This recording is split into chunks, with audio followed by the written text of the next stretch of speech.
Welcome to the XY Advisor podcast. To join a global community of financial advisors sharing and learning with one another to drive the positive evolution of financial advice, head to xyadvisor.com.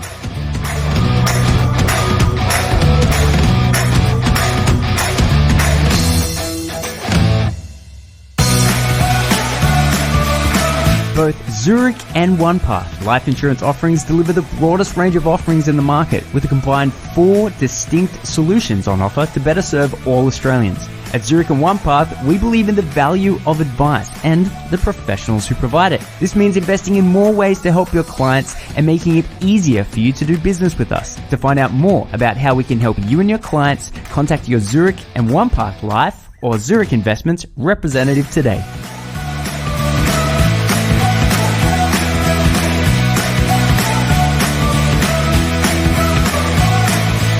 Clayton here from XY Advisor, discussing financial therapy today with Rick, and it's Kahler. Kahler, yes.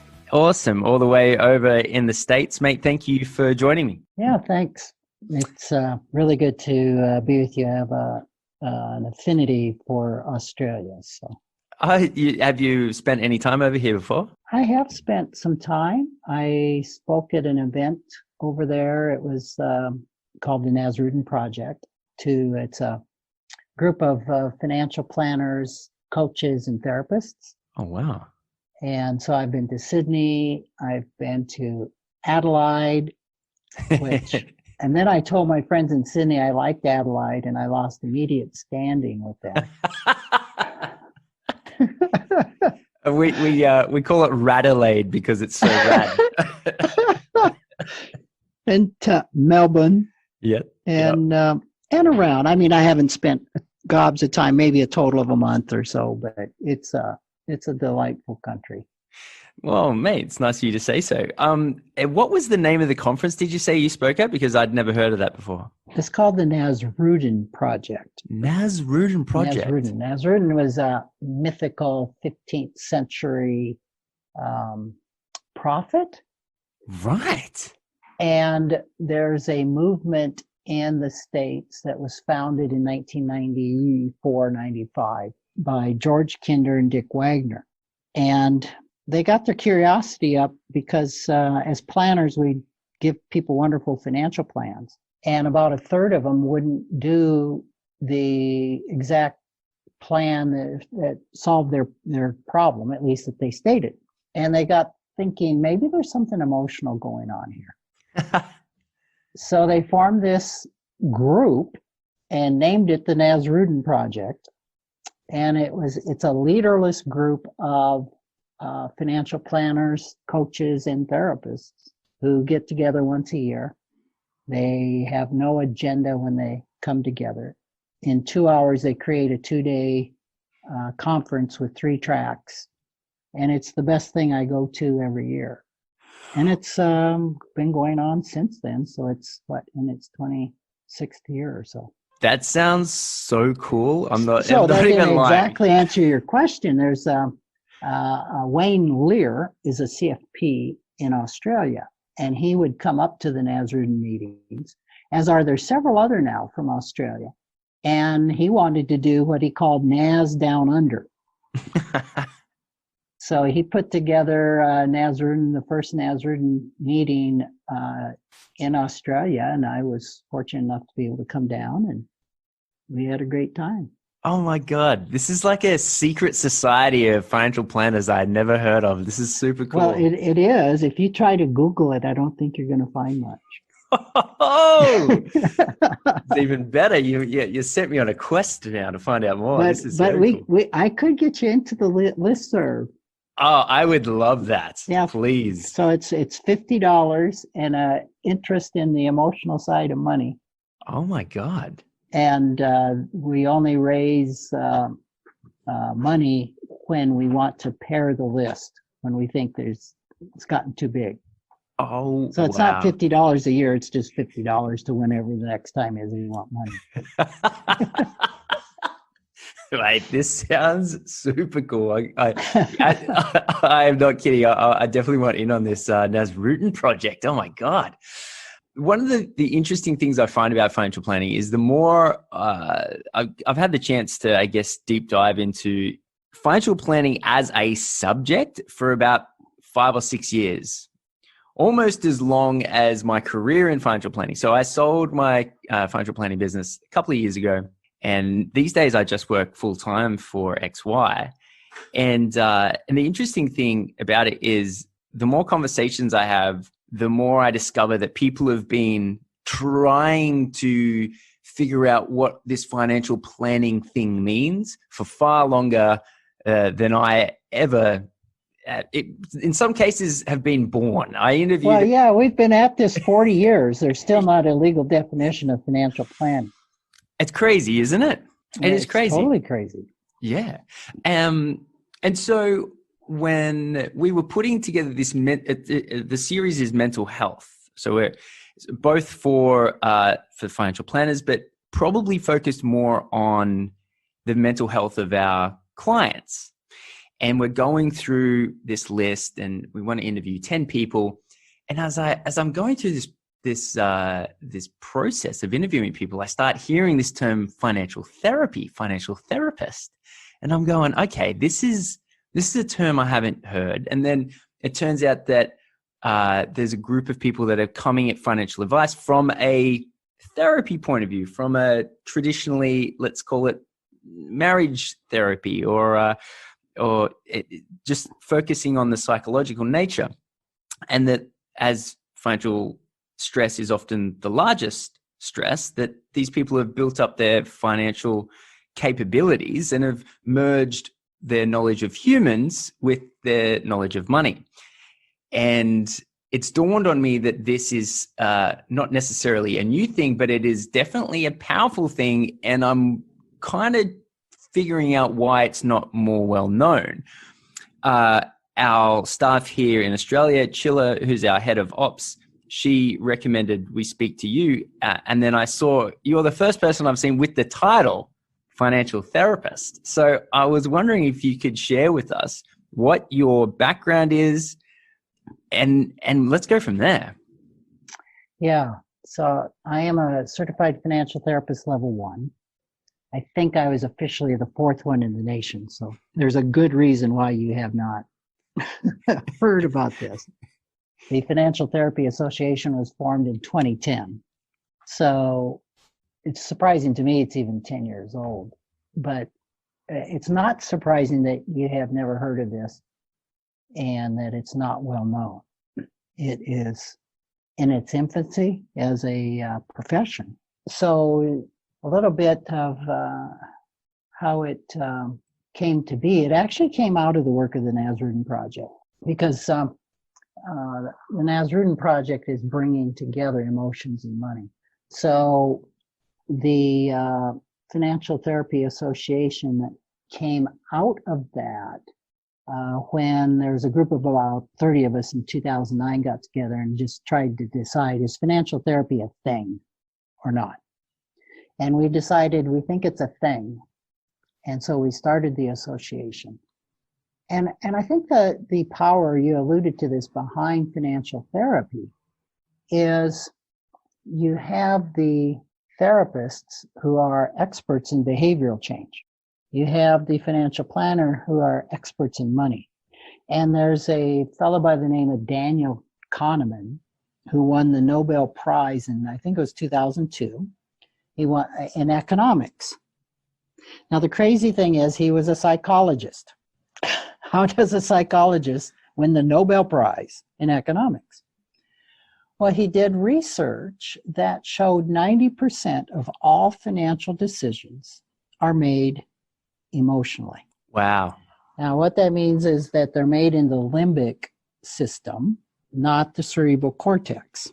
And the cerebral cortex is where we think. And it takes lots of effort to think. This is really discouraging news to financial planners, because they think that they think about money. That certainly the 90-10 rule doesn't apply to them. The bad news is they have the same brain as everybody else. Right. And we make 90% of our financial decisions in a nanosecond. in the limbic system. They're emotional decisions. Hmm.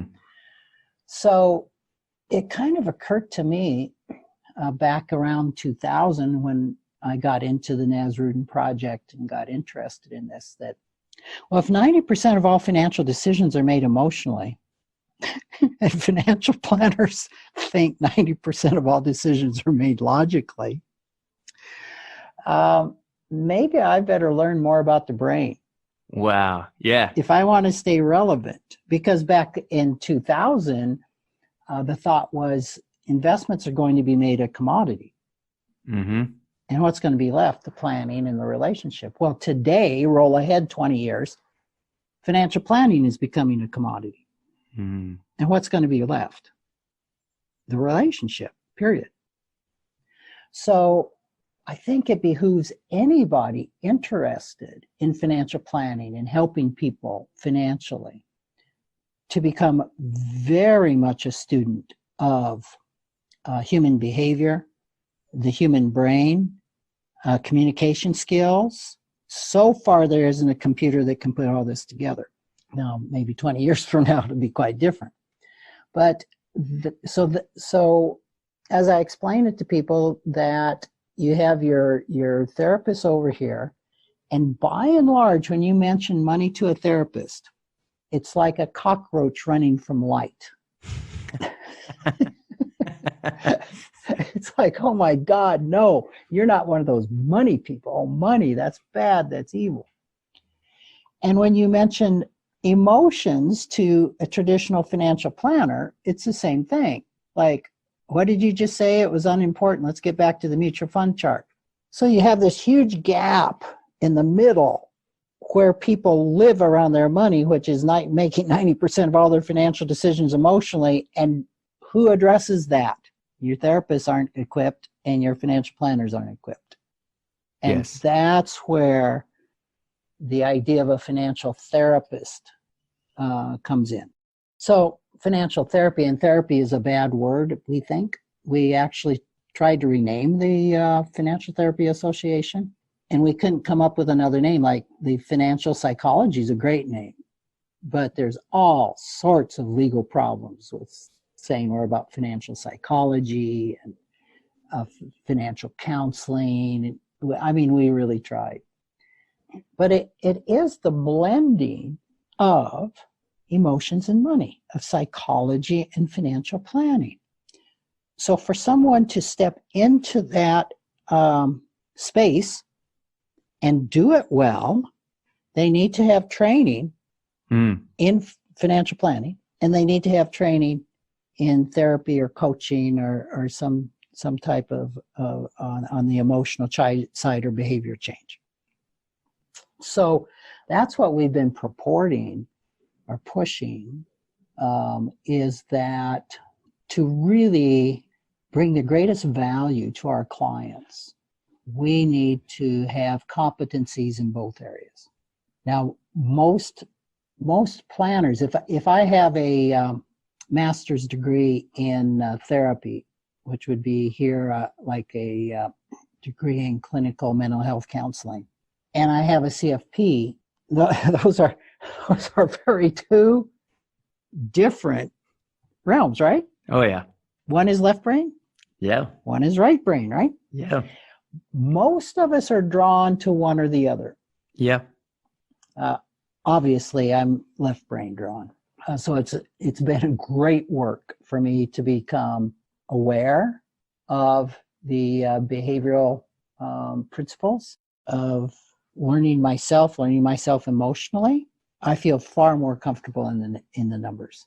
But I have developed those competencies, and I'm comfortable in that area.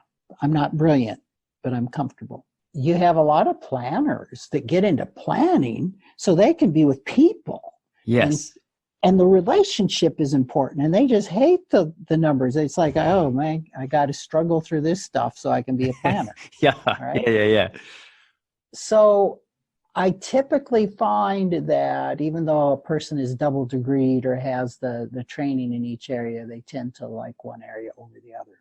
Mm-hmm. I also tend to purport that the best experience for the client, for the consumer, is to be working with two financial therapists. One that is really skilled in the therapy area, Mm-hmm. and one that's really skilled in the numbers. Do you do that in your practice? Yes. Wow. So each person has two financial planners. Yes. That's amazing. Yeah. Yeah. We have two people in every meeting, and we will have one person playing the role of Mhm. the analytical planner, Mm-hmm. the left brain planner, and we will have another person playing the role of we call it a relational planner, or Okay. the therapist. And for example, we have one of our associates is double degree. She has a CFP, and she also has a master's in clinical mental health counseling. Wow. She also has a master's in mechanical engineering. Wow. You could be my financial But that planner. was her God. previous life. That's fantastic. We have another planner who's a CFP, and he's getting his certificate from Golden Gate University in financial life planning. I have heard that one, yes. What have I done? I don't have any formal training in therapy. Wow, really? I have about 20 years of being in therapy and co-facilitating therapy groups. I am a certified financial therapist level 1. Right. There's going to be 3 levels. Whoa. Of which I will never be the 3rd level, because that's a licensed therapist CFP, right? Right, understood. So I'm the laggard of the group. Yeah.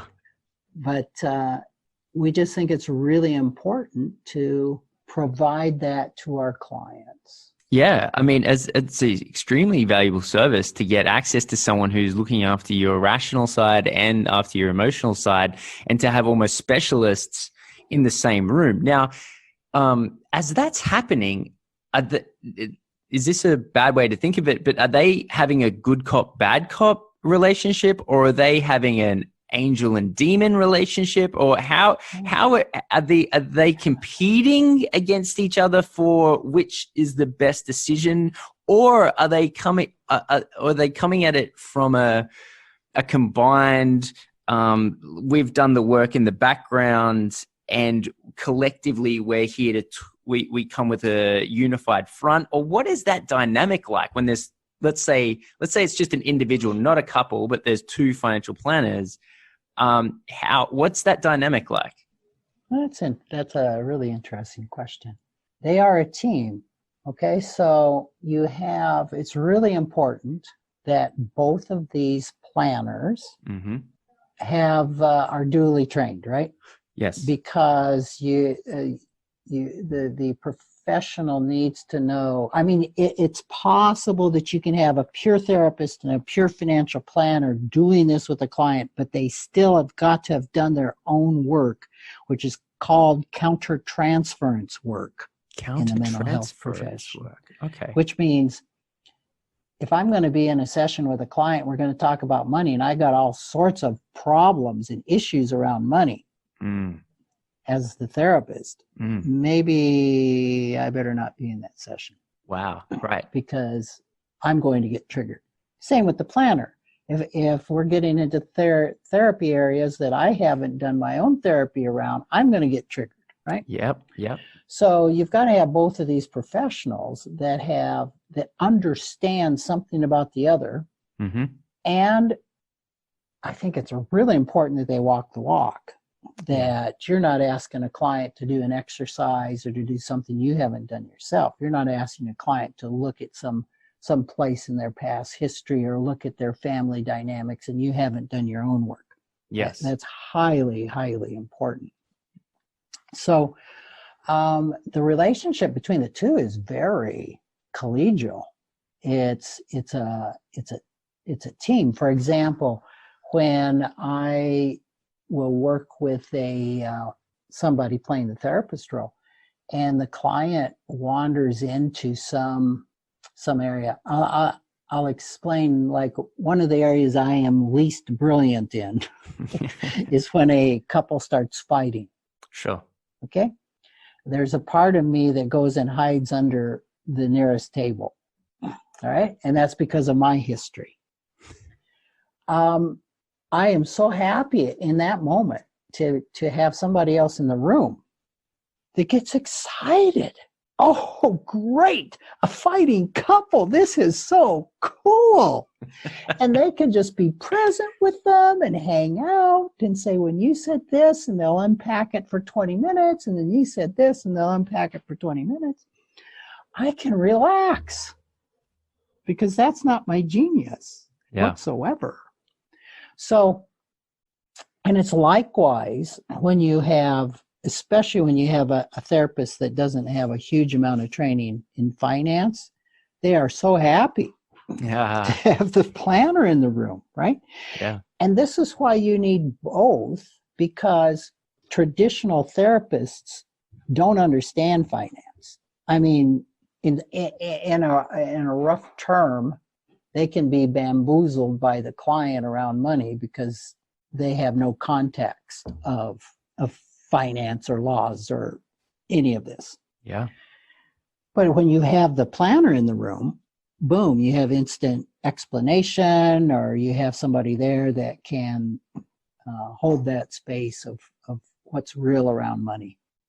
And likewise, the planner has somebody that can sit back and relax when it's time to go into the more emotionally charged areas. What I typically find is a good team knows when to shut up. Each other knows when to shut up. And that's really important if you're the planner, because there is a big difference here. And this really occurred to me the other day. As a planner, we are programmed to give advice, right? That's what people come to us for. That's what we're paid for. Mm-hmm. Therapists are paid not to give advice. They are paid to listen, to reflect, to be with the client, and help them discover the path that is right for them, right? So you have this friction, and I see this friction within myself as I'm with a client. There's a time to be with a client, and there's a time to give advice. And this is a real hard one. It's been very hard for me to learn, and I'm still learning it. For example, when don't you give advice? Whenever you get resistance. You can assume that a client is there to get advice until they go, no, or no, I'm not going to do that. And you're like, let's see, you came to me because you're worried about retirement and you're overspending, and I've just done the numbers and I've told you need to save $4,000 a month, and now you're telling me no. Yeah. Okay, that's resistance, and resistance means you're moving too fast.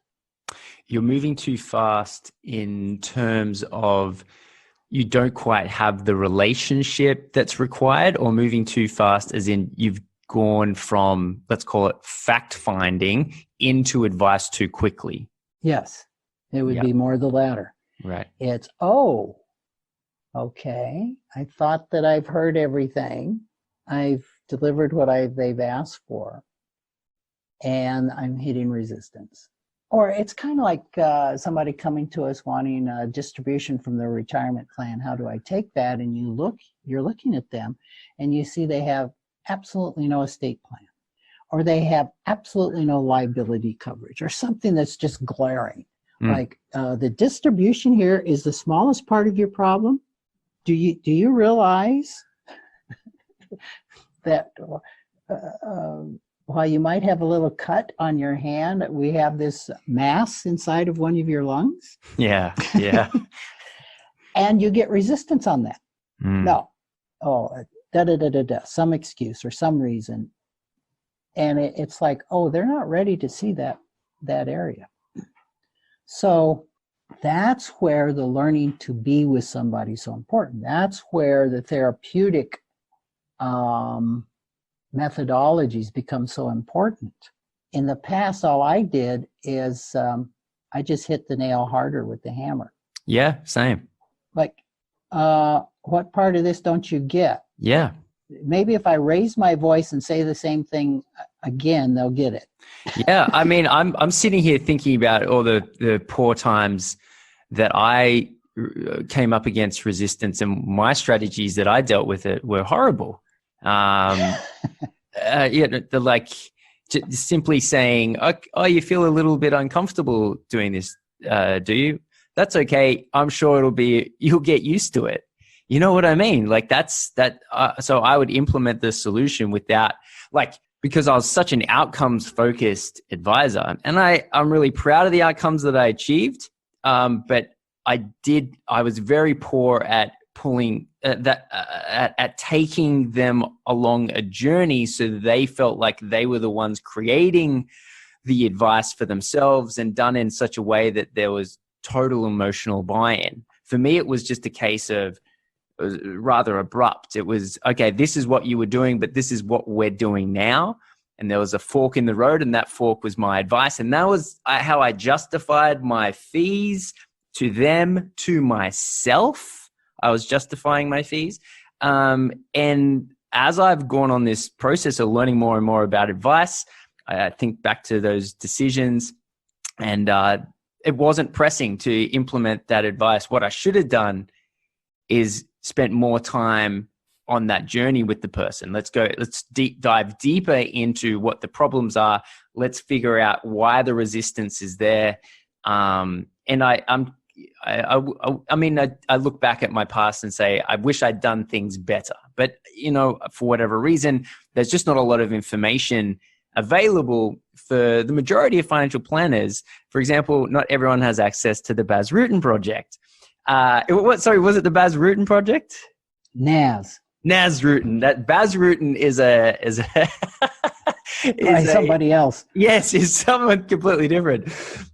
He's an old school MMA fighter. So Naz Rutten. Yeah. That makes more sense. So I look back at my previous advice and I say, okay, I could have done that better. How does an advisor go from a state of not being aware that they're doing something wrong to being aware that they're doing something wrong to then learning how to fix it and then ultimately providing better advice? Because the solution that you're using, I think, is very high quality. However, it's probably not achievable for the majority of advisors to have 2 staff members go through each client. If you look at it from an economic point of view, you're not doubling the fixed costs, but you're probably increasing it by maybe 50%, something along those lines. I think it's a brilliant idea, and I hope an advisor listens to this podcast and then goes on to do it. I would find that very fascinating. But probably for the majority of advisors, if they were to start making these changes, if I think back to myself as a planner, I would attempt to do the emotional piece of the therapy side of advice better. That would be my interim solution. Perhaps at some stage I built up where I could have 2, but at least start improving my ability to handle that intersection of money and emotions at a higher level. So to that end, at what stage do you think a client can be handled by a financial planner before they need to see a psychologist? Like, from where you're looking, how to 1 out of 10, I'm not sure the description to use, maybe disturbed, how upset would a client need to be before even a practice like yours would say, we're not capable of handling this, you need to go see a psychologist? So, because if I think back to my practice, I was at say 2 out of 10, maybe 3. I was really just down that very, I wasn't emotionally absent, but it just wasn't a part of what I was delivering. And I could handle basically a little resistance. And if they didn't want to work within this confinement, then we probably wouldn't work together. As I've sort of delved into this mental health series, I can see that there's a lot of advisors who are handling that relationship a lot further up that scale, handling bigger problems. And let's face it, getting better results. Ultimately, at the end of the day, if I'm an outcomes focused advisor, then I actually want to play in this space more and more and more because I can play a larger and larger and larger role. And I'm sure this is a crude way to imagine it, but how far between 0 being not at all and 10 being that someone is in a really bad shape? At what stage can your financial therapy handle until it's beyond the skill set of your office? Yeah. That's a question that one of my co-authors, who is a psychologist, got a lot. How far can you go before you do harm to the client? Yes. And I think that's kind of framing up what you've said. Precisely. How do I know when I have exceeded my skill set? Yes. And his answer was I think, brilliant. He said, whenever you feel uncomfortable, when you feel like, oh, I do not know it. Because it's different, even for therapists, it's different. Therapists will refer out to other therapists. Really? So it's quite a continuum. And I think it's great to frame it up on a 1 to 10 because, probably most of the clients we deal with, if 10 is having really, that have had a lot of trauma and really are damaged, and 1 is the perfectly most healthy emotional person in the world, probably most of our clients hang between 3 and 7. Oh, yeah. So, because not every client is the same. And so we've got to present differently. For example, I've worked with actual therapists and their clients, and say we'll do a whole day of financial therapy. I've had days where I talk for 15 minutes and the therapist worked with the clients for the rest of the time. Wow. I've had other days where the therapist talked for 15 minutes and ran the calculator for the rest of the day. So you just got to go with where the client is. And it's one of the big things that we learn about is you go with the client's agenda. What is top of the client's agenda, not mine? Now, I have agenda. I have some things that I'd like to get answered, but they may not be able to hear anything that I'm saying until they get their agenda. So, and the therapists are very good at this, at following the client's agenda. And a couple of things I'd like to respond to is the way you were practicing, you've been a little hard on yourself. It's the traditional way that financial planning is done. That you've come here, here's what you've presented, here's what you've asked for, here's the solutions, right? Yeah. And it works really good when a person is in the action stage. There's something called Changing for Good by Petraska. It's a book, and it's on the stages of change. And the stage that we think most clients are in when they come to us is the action stage. The problem is that only about 20% of the clients that come to us are in the action stage. And they're typically in the action stage over exactly what they've come to us for. Not necessarily anything else. And the first stage is pre-contemplation, meaning we would often call it denial. Like, right. I'm not even aware that there is any problem. And if you see the problem, you are the problem because I don't have a problem. So one of the options has always been, as you alluded to, well, if I can't work with the people, hey, I can't work with you folks, go find another financial planner. And that's an okay business model. I mean, it's perfectly okay to say I'll work with people who want the solutions and actually mean what they tell me, which is another problem because people often don't know what they really want. Absolutely. They're objective. What are your goals and objectives? That's about all the communication training a financial planner gets. State your goals and objectives. And they'll say, well, here's my father's goal for me. Here's society's goal. Here's what I think I should be here. Here's what I think I should be doing. Yeah. And that's why when we present the plan, it falls dead because really it's not their plan, but they don't even know that. Right? Wow, man, that is deep. So, so what you've alluded to is exactly right. I don't think you need to get a master's in counseling. I don't think a planner needs to go to that extreme.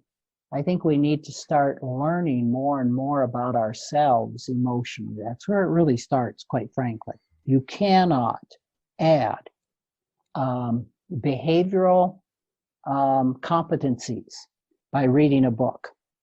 Absolutely. It's not academically learned. I mean, yes, there's lots of counseling that's academics, but when you start learning how to be with a client, and really the most successful therapy, and I can't give you the site on this because I haven't been able to find it, but a psychologist told me this once, and I've had complete agreement on it from them. So I think it's close to being true. That is, for successful therapy, you first have to have a bond with the therapist. And I've been told that's 40% of it. All right. Trust, rapport, a bond. And the next thing that the therapist has to have is really exquisite listening, a deep ability to listen. And that's 30% of it. So 70% of successful therapy is a bond with the therapist and the therapist's ability to listen. Mm-hmm.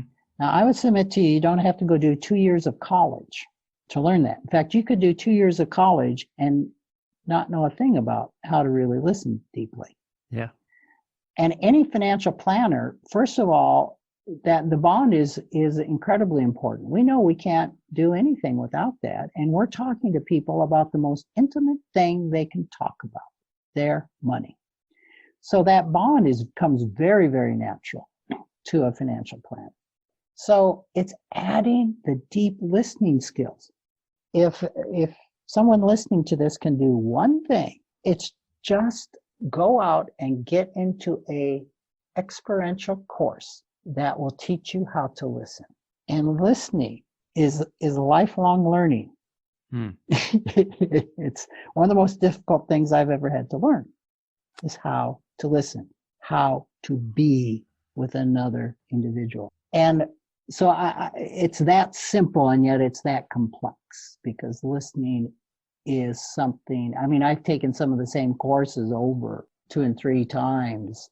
Nonviolent communication, NVC, nonviolent communication. Nonviolent communication. I have listened to the book by the founder of that 5 times, 6 times.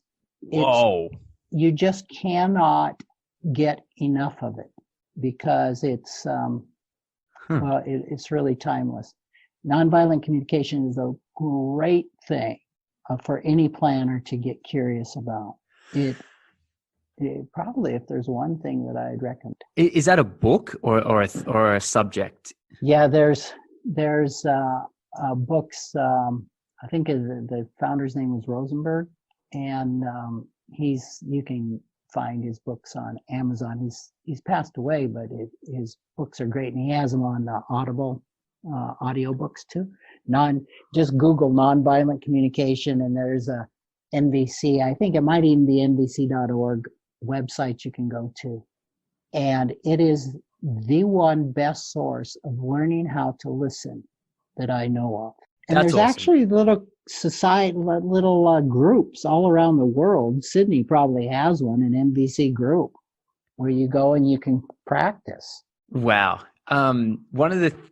So if I was to sort of pick a couple of things that you've mentioned during this podcast, one of them, and I thought this was a really good insight, one of them was, when you've gone or you've overstepped your mark, when you're uncomfortable and you don't know what to do. Then another thing is, in order to get or expand what you are comfortable with, this nonviolent communication is something to learn that will probably get you from, let's say, where I was at 3, maybe up to 4, or maybe up to 5, right? And so yes. what I can kind of take from this is it's expanding the level. As a planner, our goal should be to expand the level that we're comfortable having those conversations and being really clear on when we're out of our depth. And I think if nothing else, what a great thing to take from financial therapy as a really good starting point. And the deeper you go into yourself, the more you're going to be able to understand your clients. You can't take a client any further than you've gone yourself. So when I get uncomfortable is when I'm starting to get triggered. And so when I start looking at that part of myself, that allows me now to be there for that client. In other words, I used to be very uncomfortable when there was ever any tears. Like, oh my God, there's tears. Quick, talk about the mutual fund. Yeah. As I started looking, well, why am I afraid of tears? What's going on with me? Well, it's about me. It's about me being uncomfortable. And it's about, this means something that I need to look at. And as I look at those issues within myself, I remember the first time I had a lady start crying, a client, and she'd been diagnosed breast cancer. It's tough. And in the past, I would have gone, oh, I'm so sorry. Okay, let's take a look here at the graph. And I remember I reached over and got a Kleenex and gave it to her. Now, to most people listening to this podcast, they'd be going, is this guy daft? Good grief. Wouldn't anybody do that? No. Yeah. I wouldn't. Yeah. Yeah. But when I did that, it was like, wow. What I was doing is like I was inviting her tears. Like, the numbers aren't really important now. What's important is being with this person who's had this terrible diagnosis. So as we start being more comfortable with our emotions, a lot of us live life pushing away emotions, pushing away anger, pushing away fear, pushing away sadness. When we start to understand that those emotions are neutral, they're given to us to give us information about something that's going on within us. And that a lot of us get the idea they're bad, that there's bad emotions. There are not bad emotions. There are emotions, like money. Is money bad? Is money good? No, money is. It just is. Yes. Same with emotions. They just are. And so as we learn to start embracing emotions and welcoming feelings and actually feeling the feelings rather than running from them, then we can do that with our clients. Like, oh, I used to really resist sadness, but I don't resist it anymore. I welcome it. And now I can be with a client. Wow. So realistically then, the goal, the lifetime goal or the lifetime learning for a financial planner is there's only so many certified things that one can be when it comes to the academic side of financial planning, right? When you're calculating by hand 50,000 Monte Carlo algorithms, perhaps you've reached your peak. And yet that's all it's all we've really focused on in financial planning. But as financial planning evolves and matures and becomes far more emotional in nature and psychology focused, I should say, then it's conversations like this that I think really will help advisors step up. And I've found this subject, and I'm almost getting to the end of this 10-part subject, but I've found this conversation in particular to be very how-to, because although it's an ethereal subject, you still need a bit of a roadmap on how to get better at this. And so I want to thank you for sharing not just your view on like a career in exploring this, but also there's a couple of really good steps in there for advisors to actually start doing. And so for that, mate, I just really want to thank you for coming on and sharing. Before we wrap up, what's the best way for anyone out there just to say hi or to find out more about your advice practice? Yeah, I have a book that I'd recommend that I wrote to financial planners Oh, on wow. how to do this. I mean, it's got the forms I still use with clients. It's got exercises. It's the textbook I use in the course I teach at Golden Gate University, and it's called Facilitating Financial Health. It's you want the 2016, the second edition, and that is everything I know in a book, and it was also written with a couple of psychologists. Huh. So that would be one thing. I have a blog I send out once a week that can be found at financialawakenings.com. And it's not always about financial therapy, but I do try to address the emotions of things. Because financial therapy does have two parts, and one is financial. Absolutely. And as financial planners, we focus on the therapy part, right? Yeah, sure. Yeah. But the financial part is still 50% of the equation. Agree. Yeah. So those are two ways that a person can learn more about what I do, and then I have a fun read called The Financial Wisdom of Ebenezer Scrooge. And that will ruin the Christmas Carol for you forever if you read that. Awesome.